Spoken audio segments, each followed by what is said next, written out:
है? भागवत औषधि भी है, दवा है, ये खुराक है। किस प्रकार? मान लीजिए आप औषधि डॉक्टर के पास से ले आइए। अब आप औषधि को घर में रख के उसकी खूब पूजा कीजिए, चंदन लगाइए, चावल लगाइए, आरती लगाइए, भोग रखिए, और आप अस्वस्थ हैं, तो दवा की, औषधि की पूजा करने से आप स्वस्थ हो जाएंगे? क्या कहते हैं आप? हाँ, मन को थोड़ा अच्छा लगेगा कि हम बीमार हैं पर दवाई हमारे पास है, लेकिन रोग ठीक नहीं होगा। रोग कब ठीक होगा? जब औषधि हम ग्रहण करेंगे, उस खुराक को हम ग्रहण करेंगे। उसी प्रकार ये भागवत जी औषधि है, आपके समक्ष विराजमान है, आपके मन को अच्छा लग रहा है, दृश्य दिखाई दे रहा है, लेकिन आप यहाँ पूजा भी कर रहे हो, भोग भी लगा रहे हो, आरती भी कर रहे हो, सम्मुख बैठे भी हो, लेकिन जब तक आप इस भागवत जी को कानों के माध्यम से ग्रहण नहीं करोगे, हृदयस्थ नहीं करोगे, तब तक आपका रोग ठीक होने वाला नहीं है। रोग क्या है? अब आप पूछेंगे साध्वी जी हम बीमार तो हैं ही नहीं, तो हम सब बीमार हैं, हम सब अस्वस्थ हैं। कौन सा रोग हमें लगा है? हमें भवरोग लगा है। भवरोग किसको कहते हैं?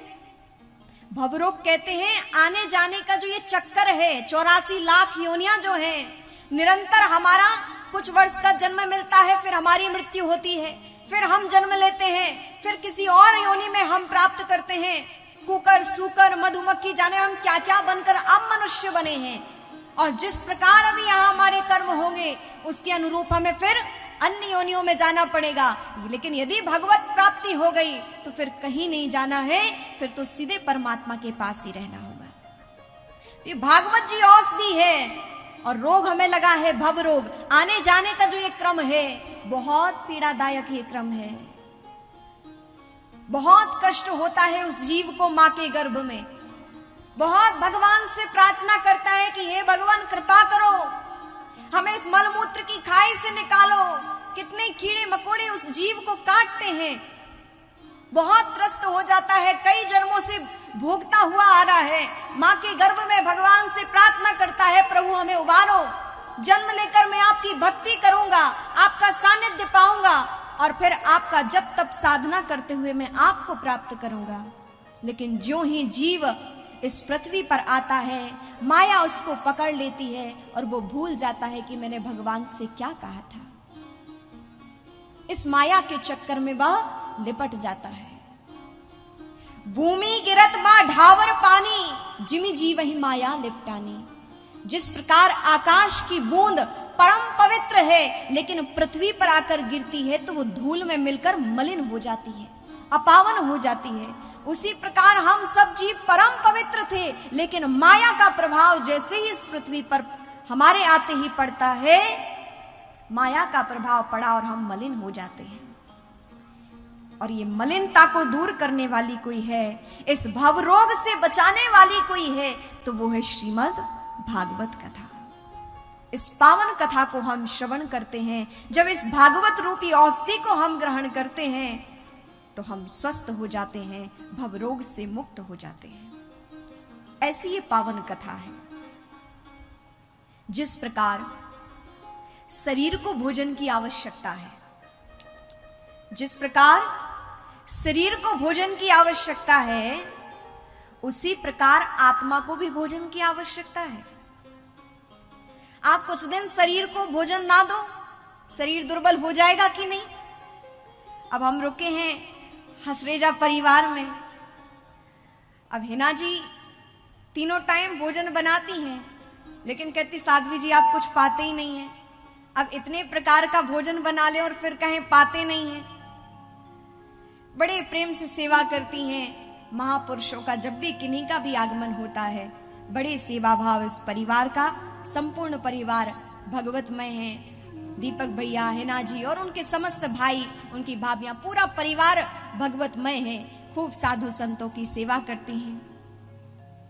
तो जिस प्रकार इस शरीर का भोजन, शरीर को भोजन की आवश्यकता है, उसी प्रकार आत्मा को भी भोजन की आवश्यकता है। अच्छा, शरीर का भोजन क्या है आप सबको पता है। बड़े बड़े सुंदर दिव्य आप लोग भोजन बनाते, कोई सिंधी कड़ी बनाते हैं और जाने क्या क्या आप लोग बनाते हैं, सिंधी डिशेस, बहुत सुंदर पकवान आप लोग बनाते रहते हैं। और शरीर को खूब अच्छा भोजन देते हैं आप। शरीर के भोजन में कोई कमी नहीं, खूब जिह्वा तृप्त रहती है, खूब स्वाद लेते हैं, है ना, शरीर को भोजन देते हैं। लेकिन इस आत्मा को भी भोजन की आवश्यकता है। ये कैसे परिपुष्ट होगी, ये कैसे स्वस्थ होगी? इस मन को भी भोजन चाहिए। और इस आत्मा और मन का भोजन क्या है? सत्संग। इस आत्मा का भोजन है सत्संग, प्रभु की कथा, प्रभु का कीर्तन, जप तप ध्यान। ये इस आत्मा का भोजन है। जब तक आप इस आत्मा को ये भोजन नहीं दोगे, ये आपकी आत्मा और मन भी परिपुष्ट नहीं होगा, ये स्वस्थ नहीं होगा। आप शरीर को स्वस्थ रखने की व्यवस्था करते हैं, पदार्थ देते हैं, भोजन देते हैं, इसीलिए आत्मा को भी आप खुराक दीजिए, ताकि इस तन के साथ साथ आपका मन, आपकी आत्मा भी परिपुष्ट हो सके, स्वस्थ रह सके। और इस आत्मा को क्या चाहिए? भगवान का भजन ही इस आत्मा का भोजन है। ये शरीर इंद्रियां, ये शरीर और इंद्रियां बिल्कुल नहीं चाहती भगवान की कथा सुनना। ये शरीर बहुत बहाने बनाता है। अरे शरीर में आलस हो जाता है, 3 घंटे बैठते हैं, पैर दर्द होने लगते हैं, कमर दर्द होने लगती है, आंखें दुखने लगती हैं, गर्मी लग रही है, ठंड लग रही है, ऐसा हो रहा है, वैसा हो रहा है। तमाम बहाने बनाता है ये तन, ये शरीर, कि हमें भगवान का भजन ना करना पड़े। वैसे आप लोग ऐसे नहीं हो, मैं आपकी बात नहीं कर रही हूँ, आप तो बहुत अच्छे हैं, है ना। जो यहाँ नहीं आए हैं उनकी बात है ये, ठीक है ना, बुरा मत मानिएगा। ये आप पहले दिन बुरा मान गए तो कल से कथा किसको सुनाएंगे, है ना। प्रेम से बोले राधे राधे, राधे राधे, राधे राधे।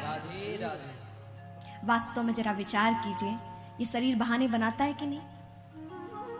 मन सोचता है क्या जाना कथा पंडाल में, तैयार हो, फिर कथा पंडाल में पहुंचो, फिर बैठो 3 घंटे, एक आसन से बैठ नहीं पाते, 10 बार पैर बदलना पड़ता है। कभी यहां बैठ गए, कभी ऐसे बैठ गए, कभी खड़े हो गए, कभी टहलाए, कभी चाय पियाए, है ना। लेकिन आप देखिए, इस शरीर बिल्कुल भगवान का भजन नहीं करना चाहता, क्योंकि शरीर को अभ्यस्त नहीं हुआ, ये एडिक्शन नहीं हुआ है, अभी आदि नहीं हुआ है शरीर भगवान के भजन का। जन्म जन्मांतर से इसको तो बाह्यता की आवश्यकता पड़ी हुई है, बाह्य भटकन लगा हुआ है, भगवान का भजन नहीं करना चाहता ये शरीर, बहुत बहाने मारता है। कथा में भी आ जाएगा तो फिर खंबा ढूंढेगा बैठने के लिए कि टिक के आराम से नींद ले सके, है ना। इंद्रियां बिल्कुल भगवान का भजन नहीं करना चाहती हैं।